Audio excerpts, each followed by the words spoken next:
Salut, j'espère que vous allez tous très bien, ravi de vous retrouver. Aujourd'hui, nous allons parler de 14 réflexes à avoir pour faire des économies au quotidien.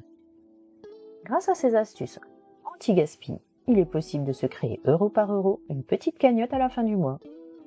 Chaque Français dépense en moyenne 385 € par mois pour son alimentation et 129 pour l'énergie de son logement.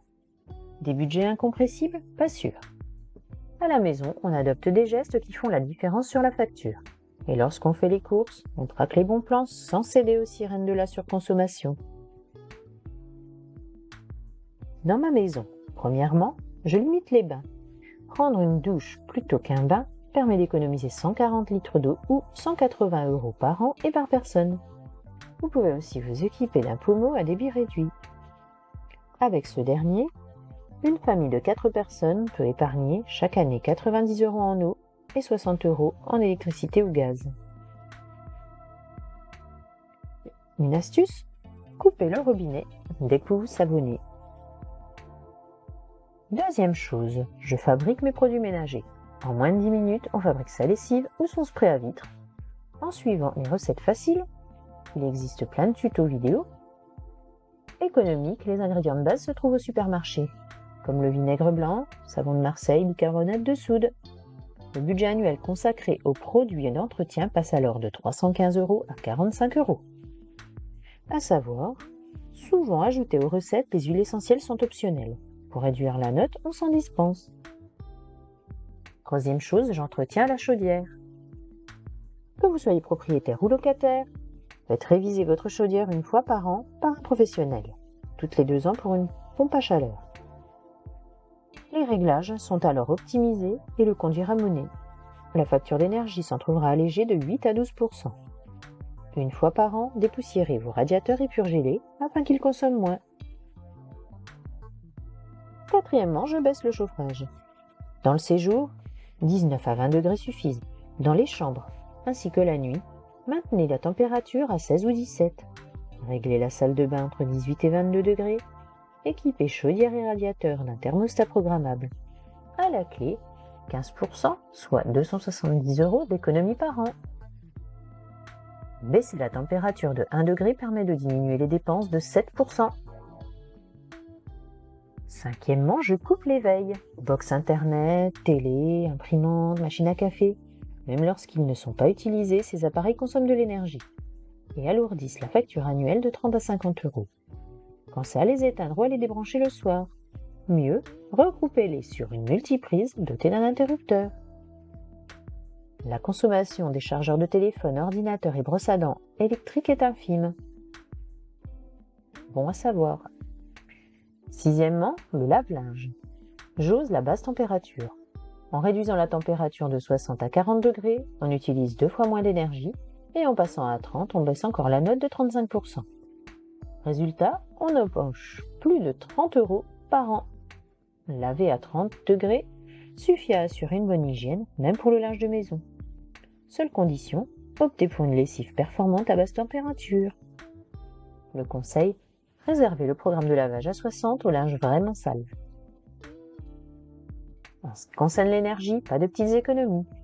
Cuisiner avec un couvercle, on dépense 4 fois moins d'énergie. Fermez les volets la nuit, on gagne 1 degré de chaleur, soit 7% sur la facture. Faire tourner le lave-vaisselle en mode éco. En chauffant l'eau de façon progressive jusqu'à 50 degrés max, on dépense 40% d'énergie en moins. Sécher le linge à l'air libre. Le sèche-linge coûte cher, 34 € par an en classe A, 110 en classe B. Dégivrer le congélateur. Dès que la couche de givre atteint 3 mm, pour éviter la surconsommation. Dépoussiérer les ampoules pour gagner 40% d'éclairage. De ce fait, on en allume moins.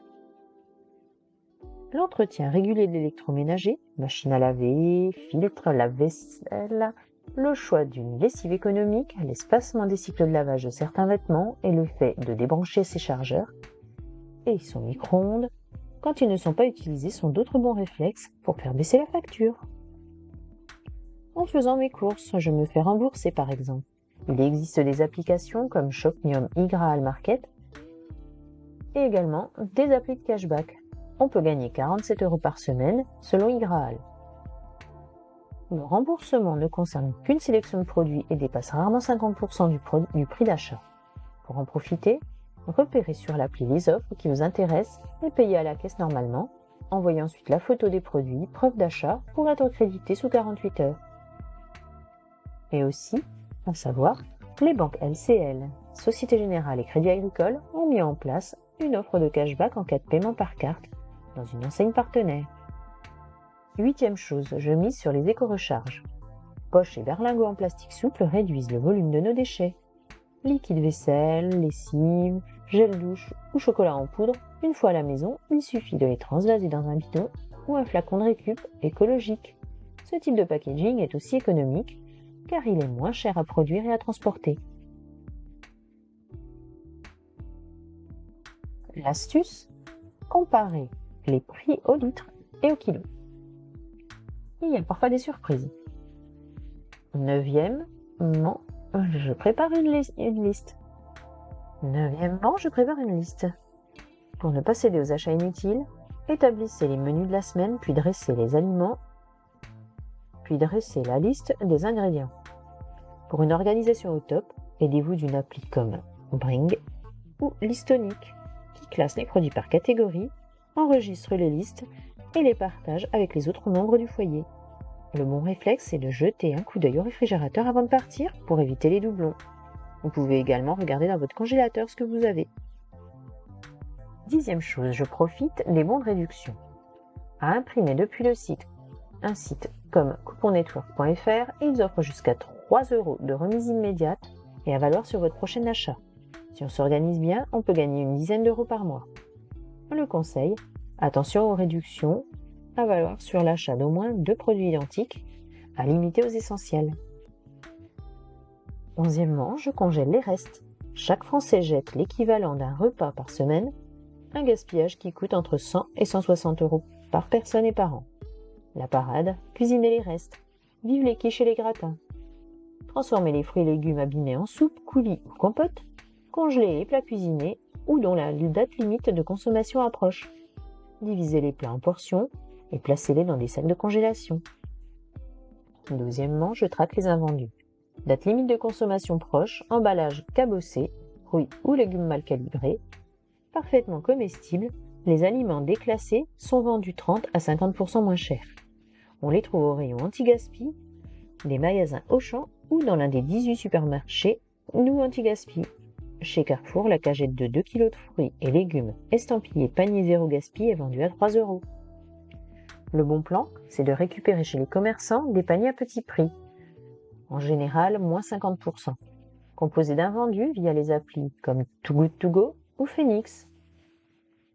13e, j'utilise ma carte de fidélité. Avec elle, on gagne jusqu'à 50% du prix de certains produits sous forme de cagnotte et de bons d'achat.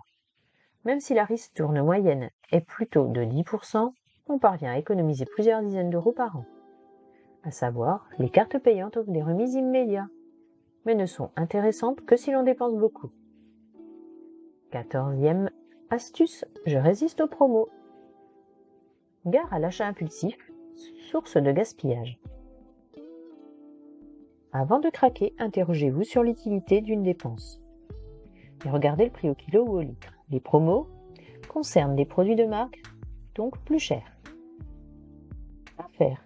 Si vous êtes à la recherche d'un article, téléchargez l'appli Bonial, qui recense les promos des magasins alentours et activez une alerte. Vous serez prévenu dès qu'une affaire sera présente. Le vrac, une bonne affaire ? En moyenne, les produits vendus en vrac sont 6% moins chers que leurs équivalents emballés. Mais si légumineuses et fruits secs sont jusqu'à 21% moins onéreux, les céréales du petit-déj valent 9% plus cher. Ouvrez l'œil au moment d'acheter. Si vous avez des questions, laissez-moi un commentaire sous la vidéo. Vous pouvez vous abonner à ma chaîne si vous le souhaitez. Et je vous remercie de m'avoir suivi jusqu'ici. Et on se dit à très bientôt.